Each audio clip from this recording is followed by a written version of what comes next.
Herru Pétur, þetta endar svona tiltölulega öruggur sigur hjá Grindavík. Hvað svona vantar upp á hjá þér, ykkur? Svo sem þú veist, þeir frákostuðu vel. Daniel Mortensen átti frábæran leik. Þeir fengu mikið af tækifærum, seinni tækifæri til þess að skora aftur af því þeir náðu sóknarfrákostum. Já, sóknarfrákostum, já. Og ég held að það verði bara lykillinn. Þeir spiluðu bara vel og hittu vel og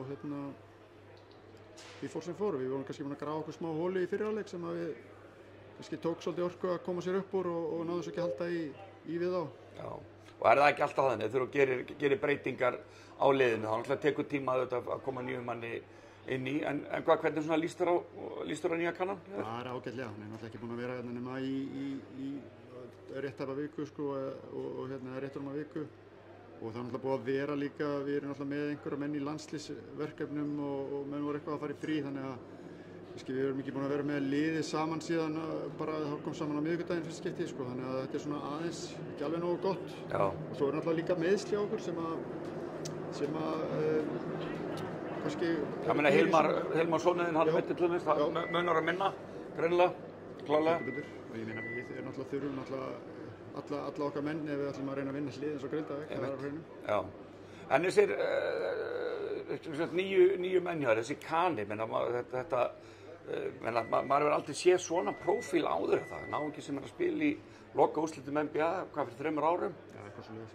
Og hvað, svo nýr Finni, hvað svona getur þú sagt okkur þessa leikmenn? Ekkert nema bara, Finni kom bara í dag og hann bara datt upp í hendurnar á okkur á þriðjudaginn og boðin hann og við ákváðum að taka hann og svona, eins og ég sagði, sko, ef okkur hefði verið boðinn íslenskur landsliðsmaður á þriðjudaginn þá hefðu við pottið tekið hann, sko, alveg sem hver það hefði verið, sko, þannig að við tökum finnskan líka ef okkur er boðið það. Já.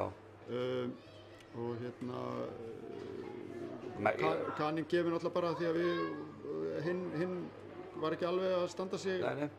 Og við þurftum bara annan leikmann og við reyndum mikið og endaði á þessum.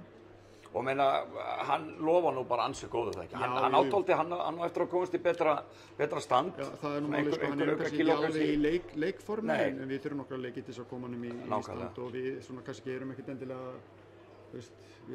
að stefna á að vera toppa á þessum tímapunkti, sko. Við erum kannski að reyna að byggja lið sem getur verið að berjast eftir áramót í einhverju alvöru baráttu. Einmitt. Mér minnir að Íslandsmeistarar hafi aldrei verið gríndur í nóvember, þannig að... Já, kannski í fótbolta. Í fótbolta, kannski. Þannig að þú ert bara bjartur á bara framhaldið, er þetta ekki bara... Já, jú. Þetta er erfið byrjun hjá okkur, væntanlega?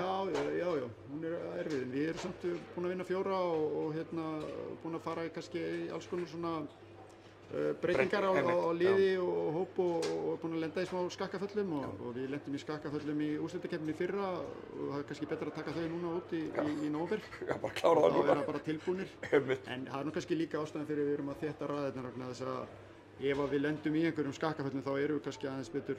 Eru orðin mjög þéttir núna? Þá erum við orðin með þéttan mannskap, sko. Þannig að það er bara planið. Bara frábært. Takk fyrir.